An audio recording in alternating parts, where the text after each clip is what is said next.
Hi. Hey, Charles. Hi, how are you? You know what? No complaints over here.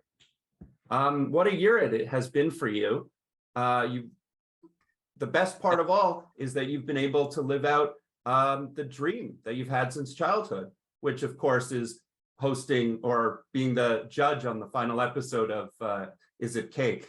But Hold on, can I tell you something? yeah, I would be so honored if they came, if it comes out for season 2, they brought me back and to be a judge or do anything on that show.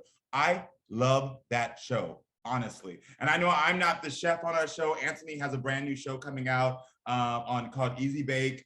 I think it comes out tomorrow. And so I'm not that, but if it's Cake wants to bring me back, I would literally quit something else, not my own daytime talk show, but I would quit something else to do it. That was a dream. It was probably the most amazing show. so it was a big hit too.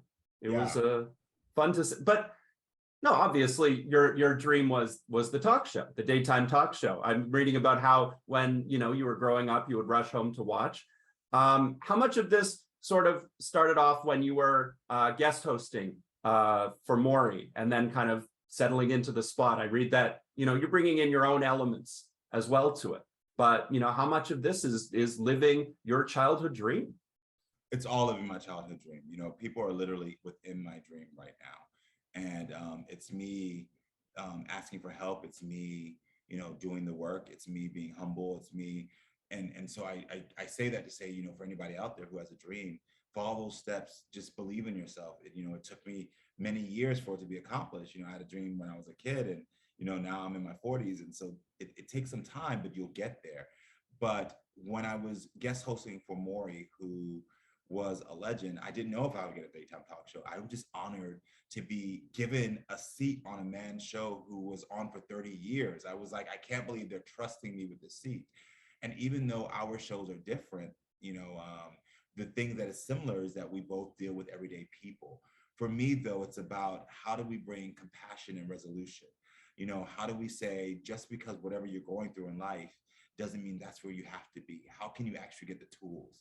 One of the things that like when I guest host for Maury that I continue now on my show is like if we're talking about someone and two parents who are figuring out how to co-parent and figuring out the paternity of a child, which is not a story that I do often. I think I've done 2 now. It's about like that's the beginning step. That's now that you know this, how do you get better?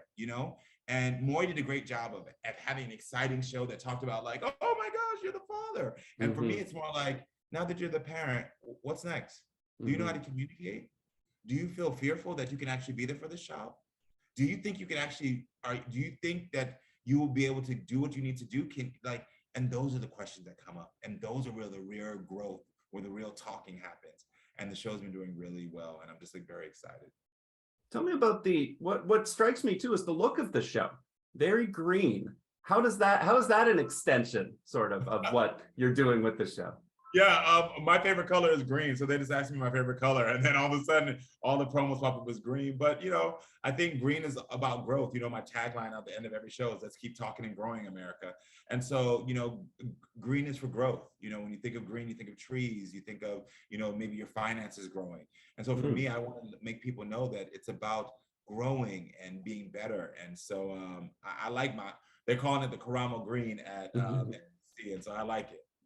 I've seen a lot of the show already, but I know that you have, a lot coming up. What are some of the things that you're really excited to do on the show? What are some of the plots or some of the ideas that you want to get into?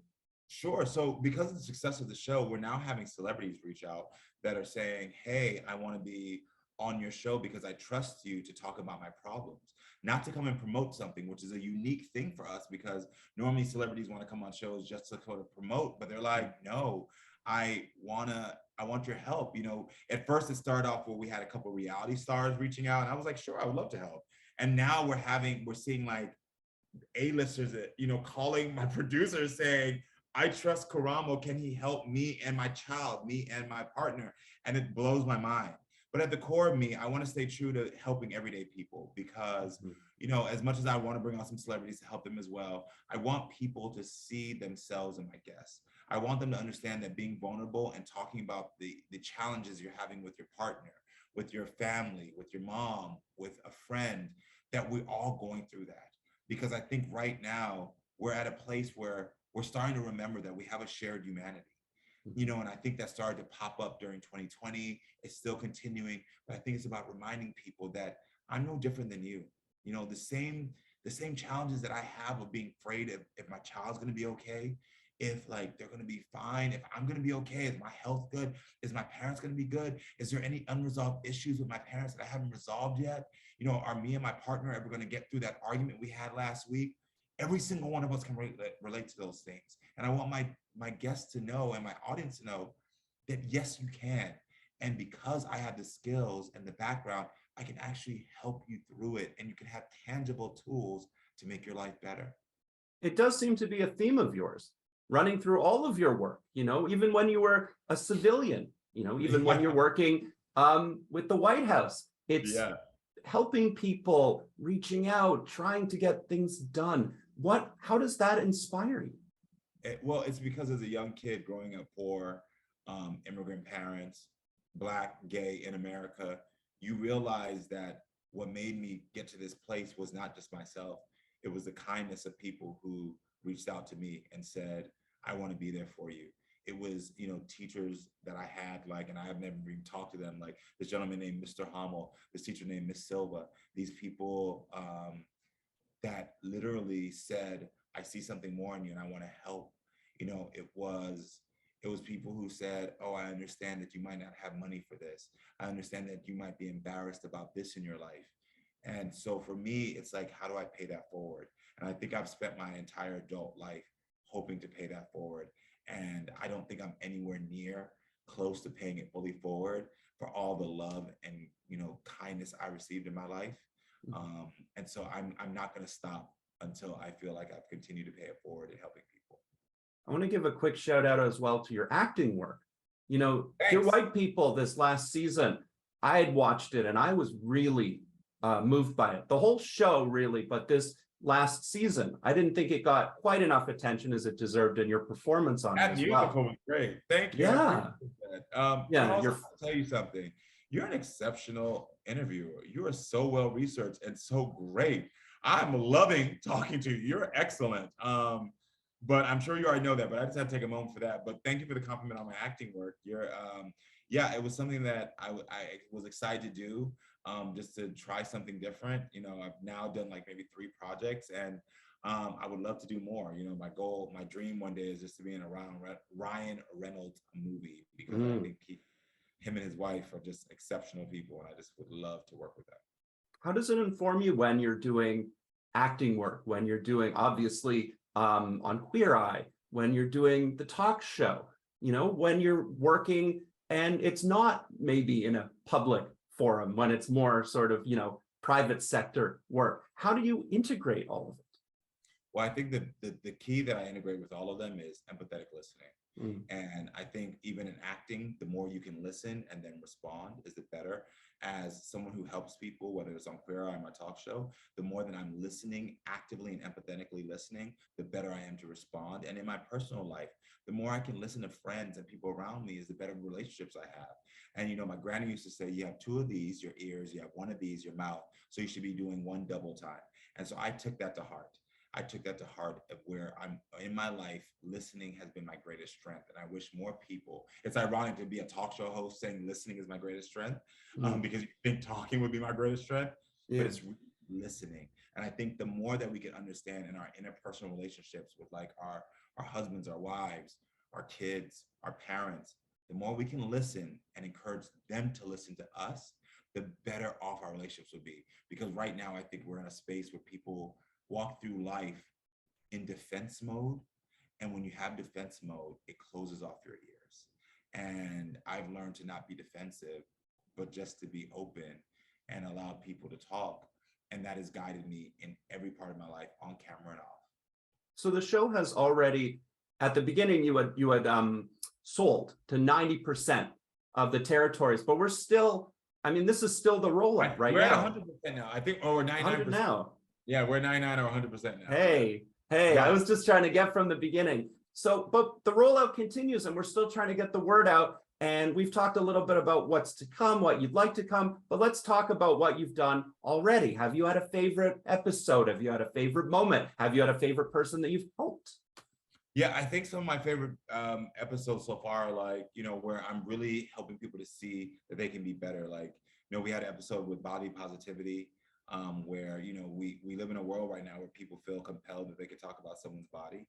And for me, it's about showing them that no woman or no man should feel compelled to have to defend their body.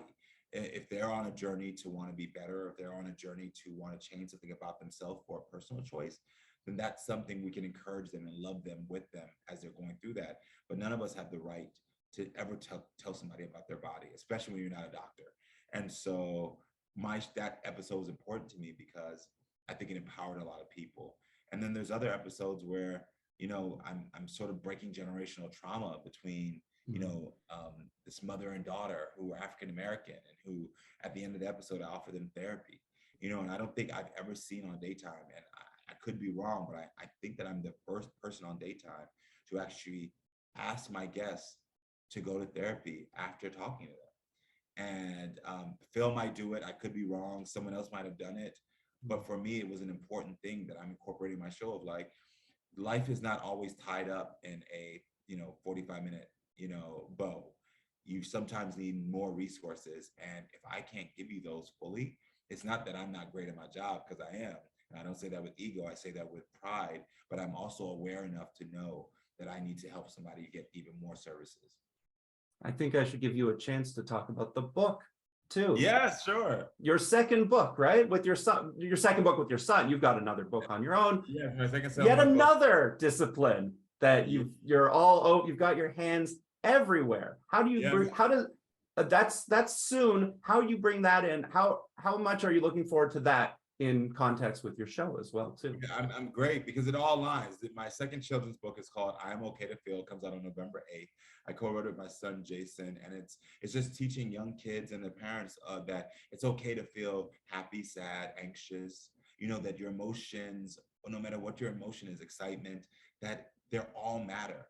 And I think we walk through this world right now sort of in this zombie state of like, when someone comes up to you, that we're like always like, oh, I'm fine, I'm okay. And I don't do that anymore. And I think it's important to teach our kids not to do that.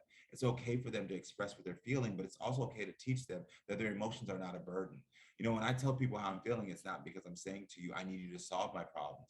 I'm just saying, we're all human. I just want to connect and let you know what I'm going through, and then we can move on, And I think it's a much healthier way for us to interact. And so I'm proud of it. My son's right here who helped me wrote the book. Come, Jason. This is Jason. This is my son. Hey, Charles. He helped me. Hi, how are you? I'm pretty excited about it. You want to talk about it? Yeah, I'm pretty excited about it as well. This book, like my dad said, it's going to teach everybody how to identify their emotions and how just to be understanding of what's going on inside. I know for me, growing up, especially with this man, I went through a lot of emotions. Mostly good, but he was a strict dad, so I went through a lot, and it was times where I needed to talk to him.